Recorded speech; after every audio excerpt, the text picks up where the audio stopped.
ഡിഷാണ്. ബീഫ് റോസ്റ്റും പിന്നെ കിഴി പൊറോട്ടയുമാണ്.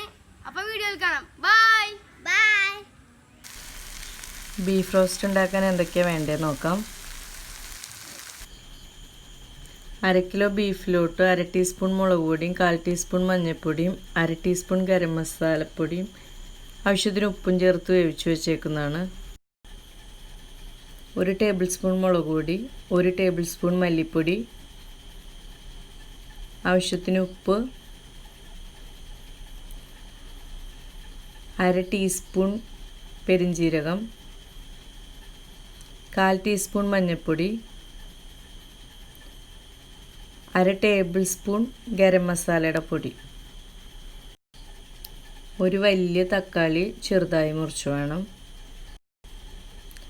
3 പച്ചമുളക് എടുത്തിട്ടുണ്ട്. നല്ല എരിയുള്ള നാടൻ മുളകായതുകൊണ്ടാണ് 3 എണ്ണം. എരി കുറവുള്ള മുളകാണെങ്കിൽ കൂടുതലെടുക്കാം. കറിവേപ്പില വേണം. ഇഞ്ചിയും വെള്ളുള്ളിയും 1 ടേബിൾ സ്പൂൺ വീതം. ചതച്ചതാണ്, അരച്ചതായാലോ അരിഞ്ഞിട്ടാണെങ്കിലും കുഴപ്പമില്ല. 3 മീഡിയം സവാള വേണം. 1/4 കപ്പ് വെളിച്ചെണ്ണ. വെളിച്ചെണ്ണയിൽ ഉണ്ടാക്കുന്നതാണ് ടേസ്റ്റ്. വെളിച്ചെണ്ണ ചൂടാവുമ്പോൾ പെരിഞ്ജീരകം ഇടാം. അത് പൊട്ടി വരുമ്പോൾ നമ്മൾ എടുത്തു വച്ചേക്കുന്ന സവാള ഇടാം.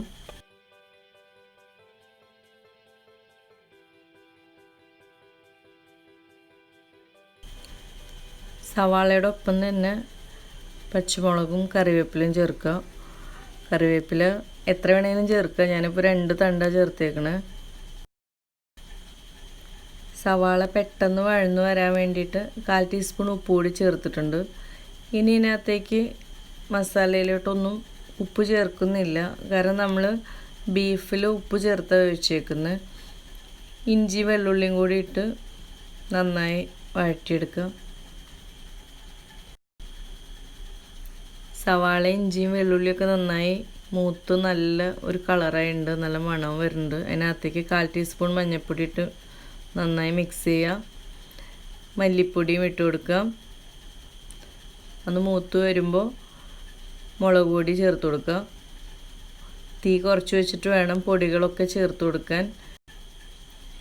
ഗരം മസാലയും കൂടി ചേർത്ത് നന്നായി മിക്സ് ചെയ്ത് റോസ് സ്മെല്ലെല്ലാം പോയി കഴിഞ്ഞാൽ എടുത്ത് വെച്ചേക്കുന്ന തക്കാളി ചേർക്കാം. നല്ല പഴുത്ത തക്കാളിയാണ്. തക്കാളി വഴറ്റേണ്ട ആവശ്യമൊന്നുമില്ല. ഒന്ന് നന്നായി മിക്സ് ചെയ്തിട്ട് നമുക്ക് വേവിച്ച് വെച്ചിട്ടുള്ള ബീഫിനകത്തേക്ക് ചേർക്കാം.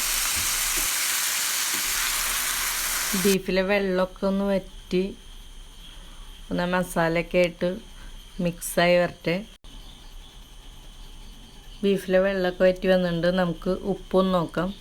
കുറച്ച് ഉപ്പിൻ്റെ കുറവുണ്ട്, ഞാൻ ഇട്ട് കൊടുത്തിട്ടുണ്ട്.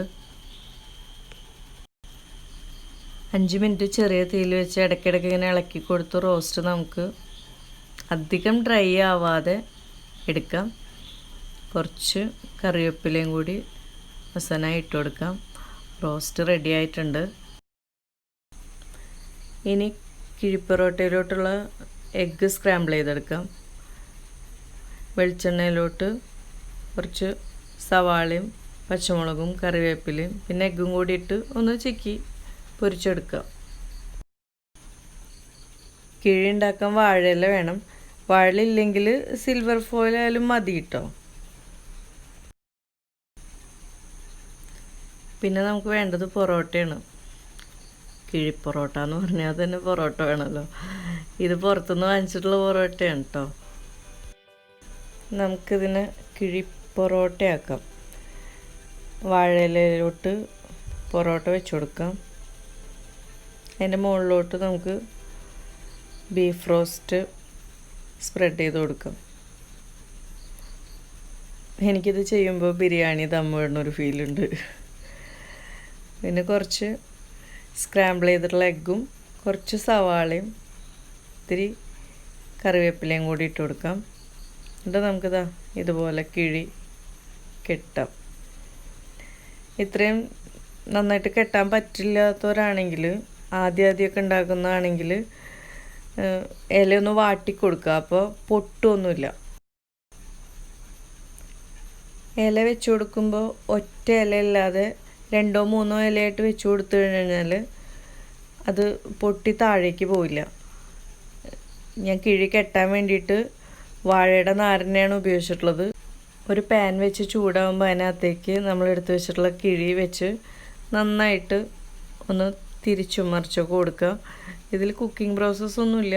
ഇത് നന്നായിട്ട് ബ്ലെൻഡ് ആവണം. അതിനകത്തുള്ള ആ പൊറോട്ടയും ബീഫും എഗ്ഗും പിന്നെ ഈ വാഴയിലയുടെ ഈ സ്മെല്ലും എല്ലാം കൂടി ഇത് ആവി കയറ്റി എടുക്കാം. ഇതാ അങ്ങനെ നമ്മുടെ കിഴിപ്പൊറോട്ട റെഡി ആയിട്ടുണ്ട്. ഇതിൻ്റെ സ്മെല്ല് പറഞ്ഞറിയിക്കാൻ പറ്റില്ല. വാഴയുടെയും ബീഫിൻ്റെയും എല്ലാം കൂടി. എല്ലാവരും ട്രൈ ചെയ്ത് നോക്കണേ. അപ്പോൾ അടുത്ത വീഡിയോ കാണാം. ബൈ.